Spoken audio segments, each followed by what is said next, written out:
बिछा डिरोलाल में रहंदड़ राजपूत बिरादरी जो SHO डिरोलाल विलेज ऐं संदसि 4 नकाबपोश साथारियुनि जो ॾाढ ऐं जबर ख़िलाफ़ टंडो आदम वाया हैदराबाद मेन रोड ते सवें माण्हुनि जी सूरत में एहतिजाजी मुज़ाहिरो।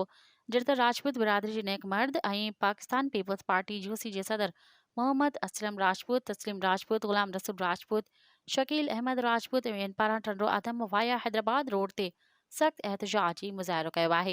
मुज़ाहिरीन एहतिजाज कंदे चयो त SHO डिरोलाल विलेज ऐं संदसि 4 निकाहपोश हथियारबंदनि बिला जवाज़ असांजे हमराह मोहम्मद सलीम राजपूत खे कैबिननि तां मारकुट करे खणी वञी थाणे ते बदतरीन तशदुद करे सख़्त ज़ख़्मी करे छॾियो, जीअं त चङनि जे चवण ते असां खां रिश्वत एवज़ असांजे हमराह खे छॾियो वियो। हुननि IG सिंध, DIG हैदराबाद ऐं SSP मटियारी खे पुरज़ोर मुतालबो कयो आहे त हिन करप्ट SHO ऐं संदसि 4 प्राइवेट हथियारबंदनि ख़िलाफ़ इंक्वायरी करे असां सां इंसाफ़ कयो वञे ऐं तहफ़ुज़ फराहम कयो वञे। ॿी सूरत में एहतिजाज जो दाइरो वसी कयो वेंदो। मज़ीद ख़बरनि ऐं तफ़सीलात लाइ विज़िट कयो असांजी वेबसाइट www.awamiNewsHD.com ऐं ॾिसंदा रहो अवामी न्यूज़ HD।